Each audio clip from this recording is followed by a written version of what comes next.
Oke, pada tahap selanjutnya Bapak Ibu di poin kedua kita akan menghitung data dosen home base. Ya, ini data dosen home base dengan lebih dari 5.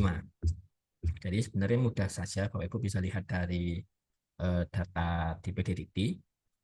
Ya, pokoknya selama dosennya lebih dari 5, dosen home base lebih dari 5 itu bisa. Nah, cuman kali ini kita akan mencoba membaca data dalam satu TS 1 tahun dengan menyiapkan data dosen sekalian sampai dosen DPR karena akan kita gunakan DPR itu untuk menghitung poin-poin bawahnya. Jadi kita siapkan sekalian di data nomor 2. Jadi berikut datanya. Ini datanya data dosen ya. Ini data dosen dari PDDikti. Saya ngambil dari PDDikti bagian depan, PDDikti bagian depan, Bapak bisa ngambil.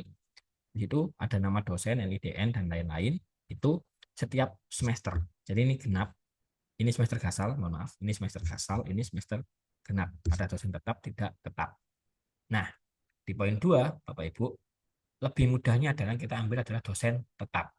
Kita akan mengambil dosen paling sedikit, yaitu dosen paling wajib, yaitu dosen tetap. Jadi dosen home base di sini sebenarnya kalau dosen home base adalah dosen tetap dan tidak tetap. Tapi ke depan yang diambil hanya dosen tetap.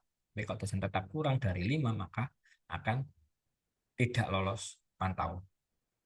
Bukan ditambahkan dengan dosen tidak tetap, tapi dosen tetap aja yang kita gunakan kali ini. Seperti itu. Jadi ini ada dosen tetap, ada dosen gasal dan genap.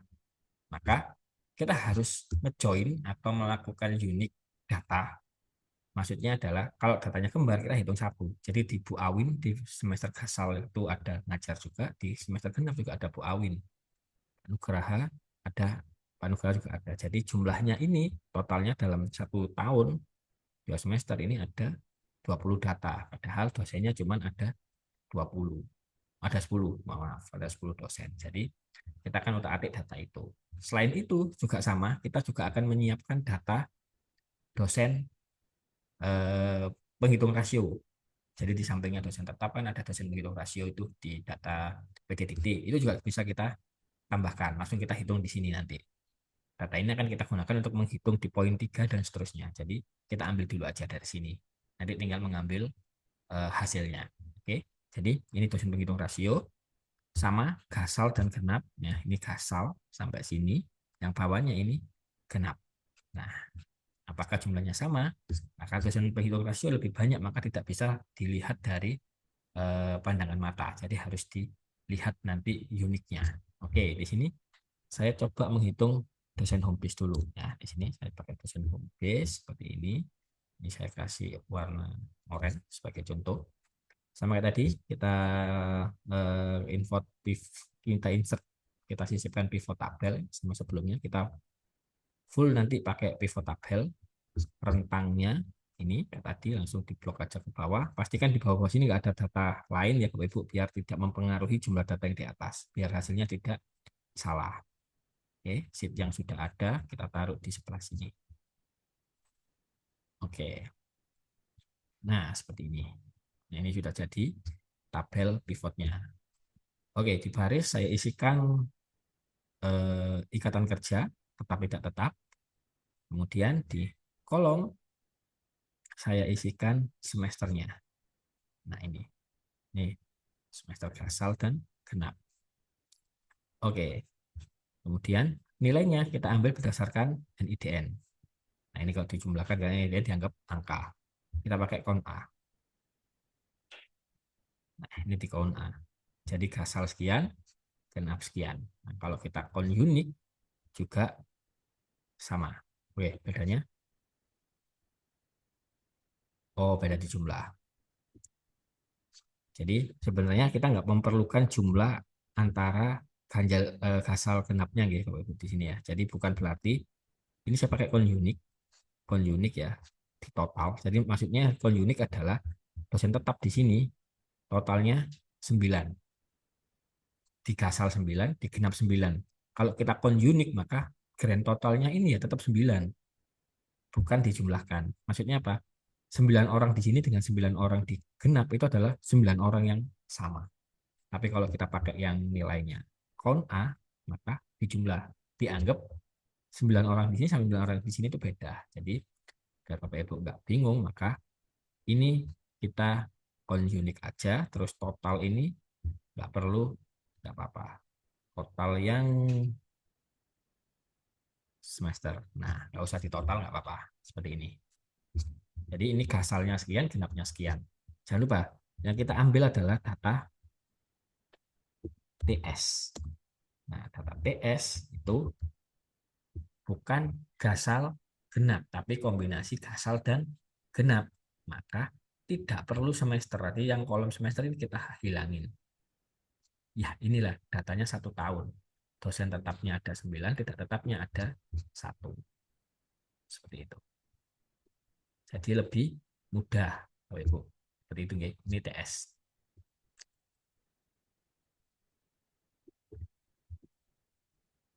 Ini saya kasih warna hijau seperti ini. Nah, yang kita gunakan yang ini. Jadi, kalau kita menghitung dosen penghitung rasio, kalau DPT tampilnya dosen home base adalah ini. Dosen home base, ya, mohon maaf.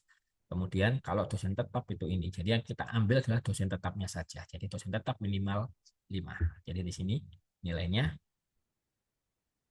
nilainya 9. Yang ini saya tandai.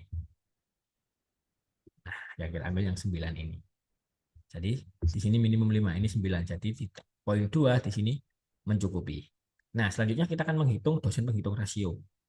Nah, ini dosen penghitung rasio di sini. DPR. Nah, ini di sini juga ada dosen penghitung rasionya. Saya mohon maaf, saya kasih highlight ya, biar nggak bingung, saya kasih warna ungu. Oke, DPR di sini. Kemudian sama kita pakai pivot. Nah, rentangnya kita arahkan ke yang sini.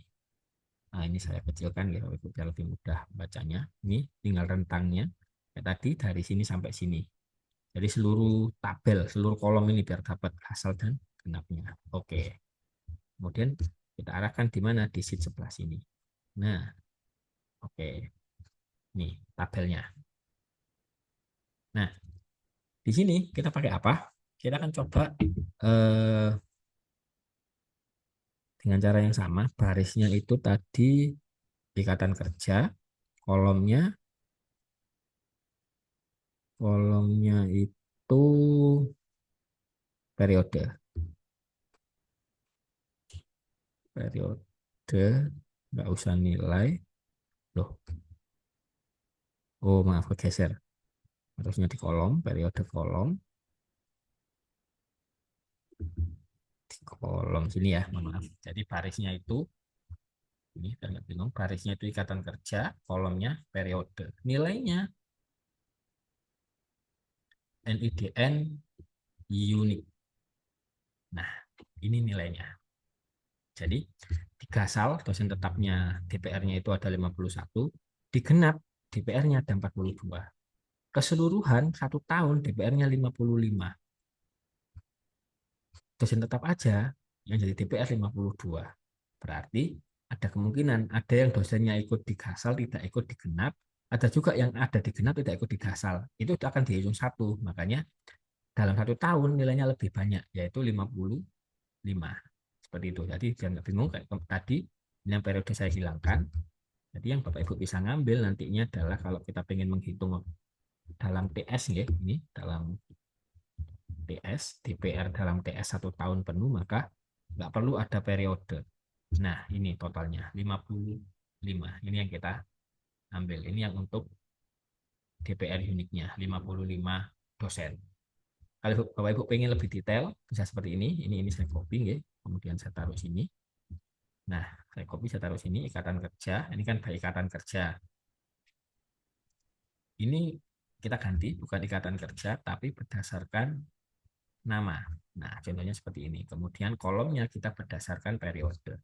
Nah, di sini bisa tahu. Contoh, Pak Ferry menjadi DPR di semester 1, di semester Gasal dan Genap.